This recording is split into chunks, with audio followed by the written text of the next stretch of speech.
Hello बच्चों, नमस्कार। आपके अपने YouTube चैनल हमारे सर पे मैं रोहित कश्यप आपका स्वागत करता हूँ।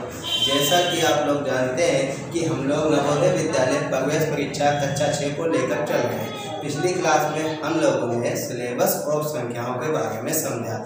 आपने अभी तक अगर पिछली क्लास को नहीं देखा है तो उसका लिंक आई बटन तथा डिस्क्रिप्शन में दे दिया गया है, वहाँ से आप पिछली वीडियो को देख सकते हैं। अगर पिछली वीडियो को आप देख लेना और बाकी आज की क्लास को हम लोग स्टार्ट करते हैं। क्या है आज की क्लास में? विभाज्यता के नियम। विभाज्यता के नियम क्या होते हैं? विभाज्यता के नियम ये होते हैं किसी भी संख्या को विभाजित करने के लिए हमको सरलता हो और उनको आसानी से हम लोग उसको डिवाइड कर सकें, इसीलिए विभाज्यता के नियम बनाए गए हैं। क्या होंगे विभाज्यता के नियम? पहला नियम है 2 से विभाज्यता का नियम। 2 से विभाज्यता का नियम क्या कहता है? किसी भी संख्या के अंतिम अंक 0, 2, 4, 6, 8 हो। किसी भी संख्या के अंतिम अंक 0, 2, 4, 6, 8 हो तो वो संख्या क्या हो जाएगी? पूरी की पूरी 2 से कट जाएगी। देखो ये एग्जाम्पल है, इसमें देखो अंतिम अंक क्या है? 8। अंतिम अंक 8 है, यानी ये संख्या पूरी की पूरी 2 से कट जाएगी। इसमें देखो अंतिम अंक क्या है? 0 है, यानी ये संख्या पूरी की पूरी 2 से कट जाएगी। इसमें अंतिम अंक क्या है? 2, यानी ये भी संख्या 2 से कट जाएगी। 2 से विभाज्यता का नियम यही है कि किसी भी संख्या के अंत में 0, 2, 4, 6, 8 आए और आपको दिखाई पड़ जाए लास्ट में 0 है, 2 है, 4 है, 6 है, 8 है, वैसे ही टिक कर देना, ये संख्या 2 से भाग हो जाएगी। आगे बात कर लेते हैं हम 3 से विभाज्यता के नियम की। 3 से विभाज्यता का नियम क्या होता है?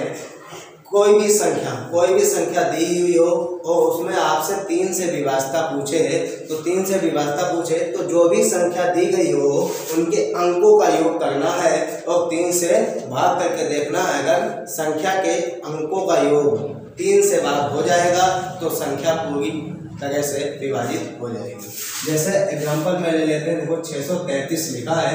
633 को अगर हम 3 से विभाज्यता चेक करना चाहें तो इनको जो 3 3 6 6 6 12 होता है और 12 3 के पारे में आता है, 3 चक्कू 12, इसीलिए ये संख्या क्या हो जाएगी? पूरी की पूरी 3 से कट जाएगी। अगला वाला एग्जाम्पल को देख लेते हैं। 9 6 15, 15 6 21, 21 और 3 24 होता है और 24 भी 3 के पारे में आता है, 3 8 24। नियम ही हमारा यही है कि किसी भी संख्या के अंकों का योग अगर 3 से विभाजित हो जाएगा तो संख्या की पूरी 3 से विभाजित हो जाएगी। क्या हो जाएगी? विभाजित हो जाएगी। 4 से विभाज्यता का नियम। 4 से विभाज्यता का यह नियम यह है कि किसी भी संख्या के अंतिम 2 अंक, कौन से 2 अंक? अंतिम 2 अंक। किसी भी संख्या के अंतिम 2 अंक 4 से भाग होने चाहिए। किससे? 4 से भाग होने चाहिए। संख्या ये लिखी है, इसके अंतिम 2 अंक निकालेंगे तो ये आएंगे। इसको 4 से भाग करके देखेंगे, 4 6 24 आता है, यानी यह संख्या भी पूरी 4 से कट जाएगी। 4 से विभाज्यता का नियम, किसी भी संख्या के अंतिम 2 अंक 4 से भाग होने चाहिए और संख्या के अंतिम 2 अंक अगर 4 से भाग हो जाएंगे तो संख्या 4 से भाग हो जाएगी। 5 से विभाज्यता का नियम क्या है? 5 से विभाज्यता का नियम यह है कि संख्या के अंत में 0 या 5 हो। सिर्फ आपको इतना देखना है 5 से विभाज्यता के नियम में कि संख्या के अंत में 0 हो या 5 हो। संख्या के अंत में इसमें देखो एग्जाम्पल में 0 दे रखा है, यानी यह संख्या 5 से कट जाएगी और इसमें संख्या के अंत में 5 दे रखा है, यानी यह संख्या भी 5 से कट जाएगी। आगे बात कर लेते हैं 6 से विभाज्यता के नियम की। 6 से विभाज्यता का नियम यह है कि जो संख्या 2 से विभाजित हो जाएगी तथा 3 से विभाजित हो जाए वो संख्या अपने आप 6 से डिवाइड हो जाएगी।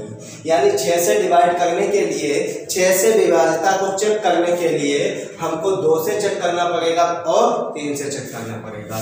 तो ये संख्या दे रखी है, यानी ये एग्जाम्पल दे रखा है और पहले हम 2 से चेक करेंगे। 2 से चेक करने के लिए क्या होना चाहिए? अंतिम का अंक 0, 2, 4, 6, 8 होना चाहिए।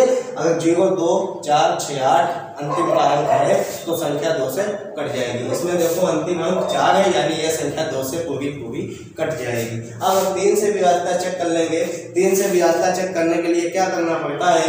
जो भी संख्या दी जाती है उनके अंकों का योग देखते हैं कि 3 से भाग होता है या नहीं। तो भाग कर लो, देखो 3 6 9 9 9 9 9 18 होता है। 18 5 कितना होता है? 18 5 23 और 23 और 4 23 4 27 होता है। यानी इनके अंकों का योग 27 आएगा और 27 3 के बारे में आता है, 3 में 27। यानी ये संख्या 2 से भी पूरी तरह भाग हो गई है, 3 से भाग हो गई है, 2 से भी भाग हो गई है, 3 से भाग हो गई है। जो संख्या 2 से तथा 3 से भाग हो जाएगी वो संख्या 6 से भी भाग हो जाएगी। इससे 6 से भी भाग हो जाएगी। बात कर लेते हैं 7 से विभाज्यता का नियम। 7 से विभाज्यता का नियम यह है कि संख्या के अंतिम अंक को 2 गुना करके क्या करना है? जो भी संख्या दी जाए, जैसे यह संख्या है तो संख्या के अंतिम अंक को 2 गुना करके बची संख्या में से घटा देंगे। बची संख्या में से घटा देंगे। घटाने के बाद में जो भी बचेगा वो 7 से कटना चाहिए। अगर वो संख्या जो बची है 7 से कट जाएगी तो पूरी की पूरी संख्या 7 से विभाजित हो जाएगी। आइए 7 की विभाज्यता को नियम एग्जाम्पल से समझते हैं। क्या है एग्जाम्पल? ये एग्जाम्पल में संख्या दे रखी है। अंतिम अंक क्या होता है? हमने इधर से बताया, इधर वाला जो अंक होता है वही अंतिम अंक होता है। तो अंतिम अंक को 2 गुना करेंगे, 3 दूना 6 आता है। अंतिम अंक को 2 गुना करेंगे, बची हुई संख्या में से घटा देंगे। बची हुई संख्या में से घटा देंगे। बची हुई संख्या से जब इसको घटाएंगे तो क्या आएगा? 28 आएगा। और 28 7 के पारे से कट जाता है। पूरा 7 चौक 28 आता है। कितना? 7 चौक 28 आएगा। यानी ये संख्या 343 जो है वो 7 से डिवाइड हो जाएगी। अगला एग्जाम्पल देखो करते हैं। अगला एग्जाम्पल करेंगे, क्या करेंगे? लास्ट अंक का 2 गुना करेंगे, 2 आएगा।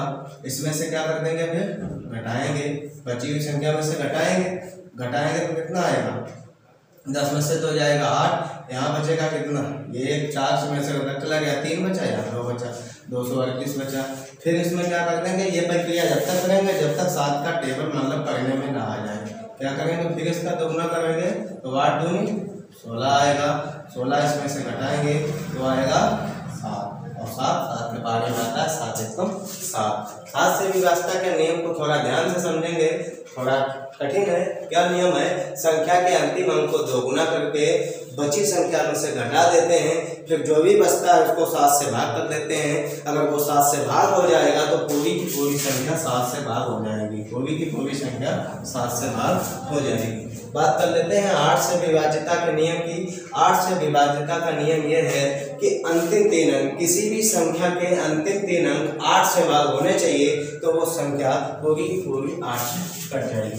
जैसे इस संख्या में देखो अंतिम 3 अंक 0 और 24 है। 0 का कोई मतलब नहीं, 8 या 24 होता है। यानी ये संख्या क्या होगी? अंतिम 3 अंक इसके 8 से कट गए तो ये संख्या पूरी की पूरी 8 से भाग हो जाएगी। 9 से विभाज्यता के नियम की बात करेंगे तो 9 से विभाज्यता के नियम की बात यह है कि संख्या के अंकों का योग 9 से भाग होना चाहिए। याद रखना, यहाँ पर संख्या के अंकों का योग 9 से भाग होना चाहिए। किससे? 9 से भाग होना चाहिए। अगर संख्या के अंकों का योग 9 से भाग हो जाएगा तो संख्या ऑटोमेटिक 9 से कट जाएगी। जैसे इनके अंकों का योग लेते हैं, 9 3 12 12 8 20 20 7 27। यानी इनके अंकों का योग 27 आया है और 9 से काटेंगे तो 9 तिया 27 आएगा। यानी ये संख्या क्या हो जाएगी? 9 से पूरी की पूरी विभाजित हो जाएगी। आगे बात कर लेते हैं 10 से विभाज्यता का नियम। तो 10 से विभाज्यता का नियम संख्या के अंतिम अंक 10 से विभाज्यता का नियम का मतलब होता है कि संख्या का अंतिम अंक क्या होना चाहिए? 0।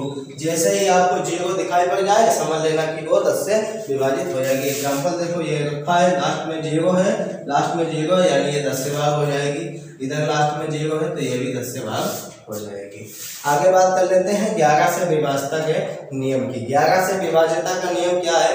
11 से विभाज्यता का नियम ये होता है कि पहली संख्या को स्टार्ट करेंगे तो यहाँ से इनको खींचेंगे, फिर लाइन खींचेंगे, फिर दूसरी को छोड़ देंगे। पहली लाइन को खींचे, दूसरी, फिर एक छोड़ा, फिर एक लाइन और फिर एक छोड़ दिया, फिर से एक लाइन कर दी। अब क्या करेंगे? जहाँ जहाँ मतलब जिन जिन अंकों से ये लाइनें खींचे उनको जोड़ेंगे। वो 1 और 7 को जोड़ेंगे, कितना आएगा? 8 और 8 5 13 13 1 14। यानी जहाँ से ये लाइनें खींचे हैं उनका योग क्या आ रहा? 14।